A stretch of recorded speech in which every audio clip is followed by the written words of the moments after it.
Hi, my name is Lori Alexander, and today I'm going to teach you just a little aspect of reverencing your husband, submitting to him, respecting him, which is so important to men, women. Women who don't do that tear down their marriage with their own hands. Let that never be said of any of you women. I was with a couple recently, and the woman was constantly correcting and challenging and interrupting her husband as he spoke. And it was just so, I just wanted to shake her, stop doing that. You are tearing, and you can tell that he was embarrassed and flustered and felt stupid. And it made her seem like she was always right, controlling him. And it was just ugly. It made her look ugly.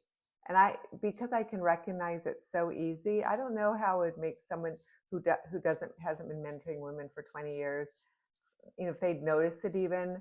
But I notice those things, and I can tell you, women, that that man was not feeling respected or reverenced at all by his wife.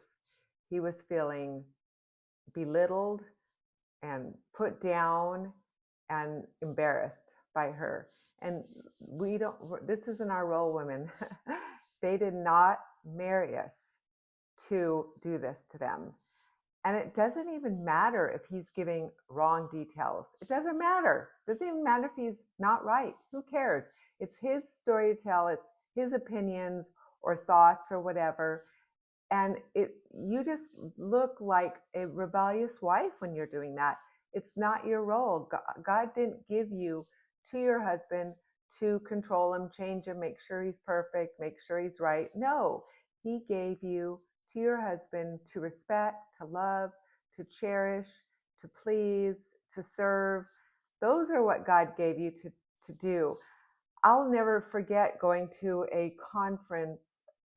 Mentioned this many times, in a city near us, where the Pearls gave a week-long conference on Hebrews, and Michael Pearl was preaching. I mean, it was incredible. My husband he was only going to go the first night. He ended up going the whole week. We even took our kids with us. But she would come in and she would sit on the front row listening to him. And the whole time almost she was smiling at him and like this, and encouraging him just by her whole body behavior.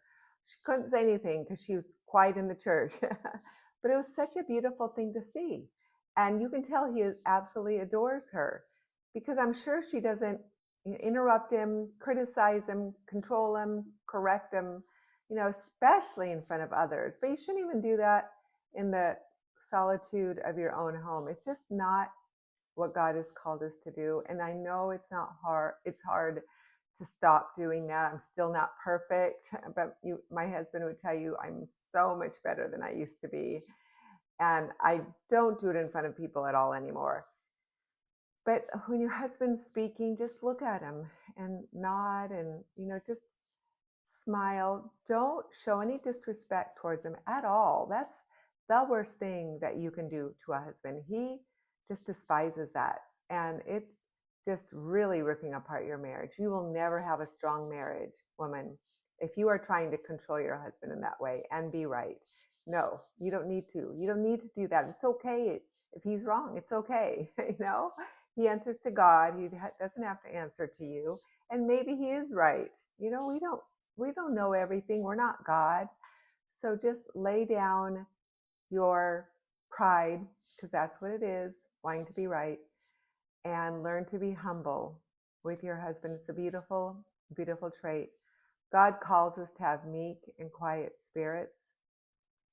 And a huge part of that is not quarreling, being contentious with your husband, but letting him be, and building him up instead of tearing him down. So this is a short little lesson, but I observe people whenever I'm around couples or anyone. I'm always observing people. And it's really easy to tell pretty quickly if a wife is a submissive, godly wife to her husband, or if she is not. And she was not. And it's sad. I just wanted to shake her. Like, stop doing this. Stop. So detrimental to your marriage. So learn to be godly, submissive wife, women. Bite your tongue if you have to. And you'll see that your marriage improves dramatically. Talk to you later. Bye bye.